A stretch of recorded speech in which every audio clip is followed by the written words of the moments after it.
माझं नाव ब्रदर विकास कोळे. मी राहतो पुणे भागामध्ये. माझी साक्षी आहे की मी प्रॉपर मुंबईचा राहणार, विशेष करून गुंडागर्दीतला. समोरच्या व्यक्तीच्या वेळेस माझ्या अंगावर ए बोलला तर समोरच्या मी मारणार, एक वेळ मर्डर करणार. इथपर्यंत माझी मुंबईमध्ये राहणारी माझी वागणूक होती. मी पुण्यामध्ये आलो, लग्न झालं, माझ्या पत्नी समोर माझं लग्न झालं. नंतर इथं राहत असताना एवढा गुंडागर्दीतला असतानाही मला माझ्या पत्नीला आम्हा दोघांमध्ये एवढे त्रास होते, दोघांमध्ये एवढे वाद होत होते आमच्या दोघांमध्ये की आता आम्ही काय करू काय सर्व सुचनाचं झालं.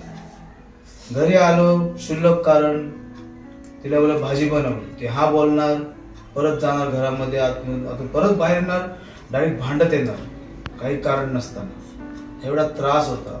हे रोज रोज रोज चालत अनेक वर्ष चाललं असं त्रास. या त्रासाला आम्ही फार कंटाळलो. आम्ही दोघंही बोललो की आता यातनं काय करायचं काय नाही. सुटण्यासाठी बरेच प्रयत्न केलो, याच्याकडे जा त्याच्याकडे जा, कोणाकडे सल्ला मागू, काय करू, खूप काय केलं, कशात यश नाही मिळलं. शेवटी आम्ही हारलो. शेवटी आम्ही मला आत्महत्या करू, आम्ही जीव देऊ, याच्यातून सुटका पाहू. कारण की या वादामुळं आम्हाला लेकरू पण नव्हतं बरेच वर्ष. ते त्रास होत असताना आम्ही प्रथम चहामध्ये पाळी टाकली, ती उकळली. ती उकळल्यानंतर आम्ही प्यायली की पाळीचे विष असतं त्या विषयाने आम्ही मरून जाऊ. खूप असा प्रयत्न केला पण त्याने पण मला मरण नाही आलं. परत तिला बोललो आम्ही, आपण येरवडा नदी आहे, येरवडा नदीच्या पुलावर जाऊ, तिथून नदीमध्ये उडी टाकू आणि दोघंही जीवन संपवून टाकू. प्रथम मी उडी मारणार, माझ्यानंतर तू उडी मार, जीवन संपवून टाकू. तिथून आम्ही परत माघारी फिरलो. काय केलं परत माघारी फिरलो. शेवटी तरी आम्हाला समाधान मिळत नाही. आता मिळेल उद्या मिळेल असं करत असताना रोज वाद होते. शेवटी कंटाळल्यानंतर आता तिला लास्ट शेवट बोललो की शेवटचा आपण एक करूया. मी आज कामाला चाललोय, संध्याकाळी मी येताना एक रशी घेऊन येतो, आपण दोघं जण फॅनला गळफास घेऊन जीवन संपवून टाकू. त्यावेळेस तिला बोललो, प्रथम मी गळफास घेणार, माझ्यानंतर तू गळफास घे, दोघे जीवन संपवून टाकू आपण. असं विचार केला आणि मी पुढच्या वर्षी कामाला गेलो. कामाला गेल्यानंतर मी वर्ड्स अँड वंडर्स मिनिस्ट्री या चर्चमधून प्रभू येशूची सुवार्ता माझ्या कानी पोचली. मी त्याचं नाव ऐकलं किंवा प्रार्थना ऐकतोय.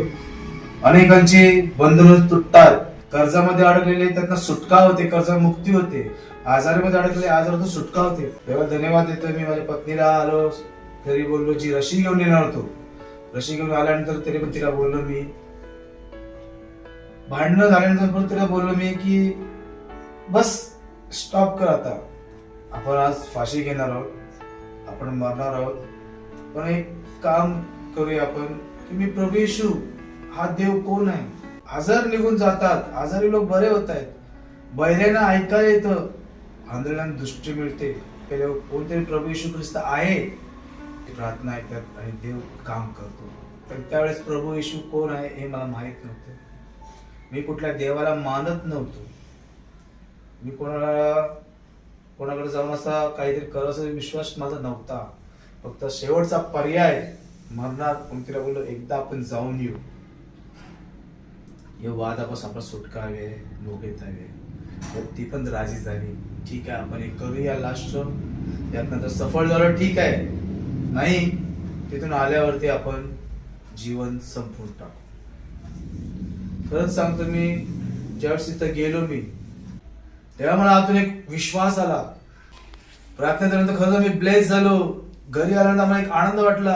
रोज संध्याकाळी घरी आल्यानंतर जे आमच्या दोघांमध्ये वाद व्हायचे शुल्लक कारणावरून, पण प्रार्थना झाल्यानंतर आम्ही घरी आल्यावरती आम्ही दोघं आनंदाने हसायला लागलो. खरंच त्या देवाला धन्यवाद देतो. आम्हाला बरेच वर्ष मुळबाळ नव्हतं, खूप वर्ष झाली आम्हाला मुळबाळही नव्हतं. महेश कोळे यांनी प्रार्थना केली आणि देवाने प्रार्थना ऐकली, येशू ख्रिस्ताने प्रार्थना ऐकली आणि आम्हाला एक सुंदर देवाने विशेष करून प्रभू येशू ख्रिस्त आम्हाला भेटला, आम्ही कधीच मेलो असतो.